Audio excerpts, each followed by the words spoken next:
Hi friends, welcome to Healthy Cooking Channel. இந்த வீடியோல நம்ம இன்னைக்கு சூப்பரான சோள பணியாரம் எப்படி செய்யலாம்னு பார்க்கலாம். நான் இன்னைக்கு சோள பணியாரம் செய்யறதுக்கு சிவப்பு சோளம் பயன்படுத்தி இருக்கேன். நீங்க வெள்ளை சோளம் மார்க்கெட்ல கிடைச்சாலும் அதையும் வாங்கி இதுக்கு பதிலா யூஸ் பண்ணிக்கலாம்.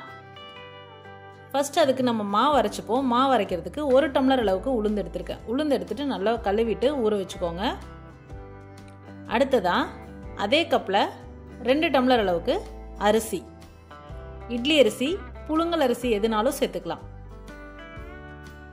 அடுத்ததா 2 டம்ளர் அளவுக்கு சோளம், சிவப்பு சோளம் எடுத்துர்க்கேன். நான் எல்லாமே தனித்தனியா ஊற வச்சிருக்கேன். ஏன்னா உளுந்துல கல் இருக்கும் அரைக்கணும், அதே மாதிரி சோளத்துலயும் கல் இருக்கும் அரைக்கணும். அதுக்காக நீங்க எல்லாமே ஒரே இதுல ஊற வைக்கிறதுனால ஊற வச்சுக்கலாம். கல் இல்லைன்னா 2 டீஸ்பூன் அளவுக்கு வெந்தயம். நான் வெந்தயம் 1 ஸ்பூன் ஜாஸ்தி போட்டிருக்கேன். உங்களுக்கு வேண்டாம் அப்படின்னா 1 ஸ்பூன் மட்டும் சேர்த்துக்கோங்க. ஃபர்ஸ்ட் நல்லா எல்லாமே ஒரு 6 மணி நேரம் ஊற வச்சு எடுத்துக்கோங்க. ஃபர்ஸ்ட் அரைக்கும் போது வெந்தயத்தை நல்லா நைஸா தண்ணி விட்டு அரைச்சு எடுத்ததுக்கு அப்புறமா உளுந்து சேர்த்துக்கோங்க. கண்டிப்பா 6 மணி நேரம் ஊறி இருக்கணும். மாவு பாருங்க, இந்த மாதிரி கொஞ்சம் கொஞ்சமா தண்ணி தெளிச்சு அரைச்சு எடுக்கும் போது உளுந்த மாவு இந்த பதத்துல எடுத்துக்கோங்க. உளுந்து அரைச்சு முடிச்சதுக்கு அப்புறமா சோளம் அரைச்சிக்கலாம். உளுந்து நல்லா நைஸா அரைக்கணும். சோளம் பாத்தீங்கன்னா கொஞ்சம் கரகரப்பா லைட்டா அரைச்சோம்னா போதும். ஒரு 90% அரைச்சோம்னா போதும். ரொம்ப நைஸா அரைக்கணும்னு அவசியம் இல்லை. அடுத்ததா உளுந்து அரைச்சு முடிச்சதுக்கு அப்புறம் சோளம்க்கு அப்புறம் அரிசி. இப்போ நம்ம அரைக்க வேண்டிய பொருட்கள் எல்லாத்தையும் அரைச்சாச்சு. அடுத்ததா 2 டீஸ்பூன் அளவுக்கு கல்லுப்பு சேர்த்துட்டு மாவை நல்லா கலந்து விடணும். ஏன்னா மேலே உளுந்து நிற்கும், அடியில் அரிசி சோளம்லாம் தங்கிரும். எல்லாத்தையும் நல்லா பீட் பண்ணி நல்லா கலந்து விட்டுருங்க. கரண்டியில் கலக்கிறதோட கையில் கலந்தீங்க அப்படின்னா மாவு நல்லா புளிச்சு பொங்கி வரும். இப்போ பொங்கி வரதுனால நம்ம நல்ல பெரிய பாத்திரத்தில் யூஸ் பண்ணியிருக்கோம். இதை அப்படியே ஒரு 5லேருந்து 6 மணி நேரம் விட்டுருங்க. மாவு பாருங்க சூப்பராக பொங்கி வந்திருக்கு. இந்த மாவில் நம்ம இட்லியும் செய்யலாம், தோசையும் செய்யலாம், பணியாரமும் செய்யலாம். எல்லாமும் நல்லா இருக்கும். இப்போ நல்லா கலந்து விட்டுருங்க. கலந்து விட்டுட்டு தேவைப்படுற மாவை மட்டும் பவுலில் எடுத்துட்டு மீதியெல்லாம் ஃப்ரிட்ஜில் ஸ்டோர் பண்ணிக்கலாம். இந்த மாதிரி மில்லட்ஸ் போட்டு அரைக்கிறோம், முக்கியமாக சோளம் போட்டு அரைக்கிறோம் அப்படின்னா மாவு ஃப்ரிட்ஜில் இருந்தாலுமே சீக்கிரமாக புளிச்சிரும். அதனால் சீக்கிரமாக காலி பண்ணிடுங்க. ரொம்ப நாளைக்கு வச்சுருக்காதீங்க. 2லேருந்து 3 நாளுக்குள்ளே காலி பண்ணிக்கோங்க. இப்போ நம்ம பணியாரம் செய்கிறதுக்கு ஒரு தாளிப்பு ரெடி பண்ணிடலாம். 1 டேபிள் ஸ்பூன் அளவுக்கு எண்ணெய் விட்டுக்கோங்க. எண்ணெய் சூடானதுக்கு அப்புறமா 1/2 டீஸ்பூன் கடுகு வெடித்ததுக்கு அப்புறமா 2 டேபிள் ஸ்பூன் கடலைப்பருப்பு, கூடவே 1 டேபிள் ஸ்பூன் சீரகம். இதெல்லாமே எண்ணெயில் நல்லா செவக்க வறுத்துக்கோங்க.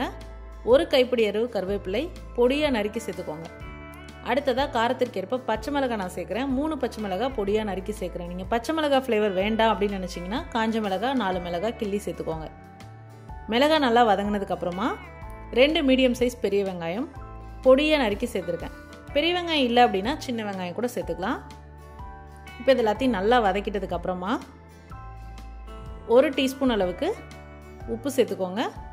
1 கைப்பிடி அளவு மல்லி பொடியாக நறுக்கி சேர்த்துக்கோங்க. ஏற்கனவே மாவில் உப்பு இருக்குது, அதனால் உப்பு அதுக்கு தகுந்த மாதிரி பார்த்து சேர்த்துக்கோங்க. நான் இந்த தாளிப்புக்கு ஏற்ற அளவுக்கு மட்டும் உப்பு சேர்த்துருக்கேன். மாவு எடுத்து வச்சுக்கக்கூடிய பவுலில் இந்த தாளிப்பை சேர்த்துக்கலாம்.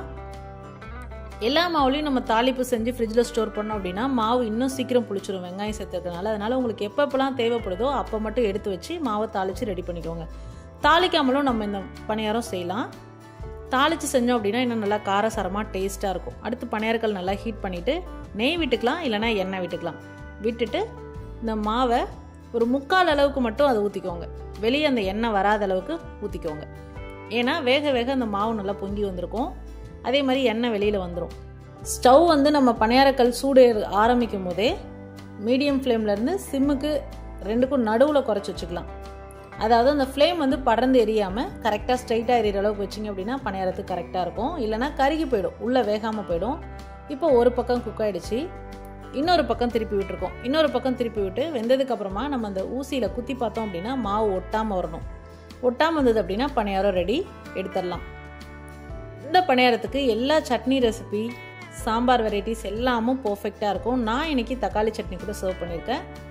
ஈவினிங் ஸ்நாக்ஸ் டைமில் கொடுக்கலாம், மார்னிங் பிரேக்ஃபாஸ்ட்டு கொடுக்கலாம், நைட்டு டின்னருக்கும் சர்வ் பண்ணலாம். ஆல் டைம் ஃபேவரட் ரெசிபின்னு சொல்லலாம்.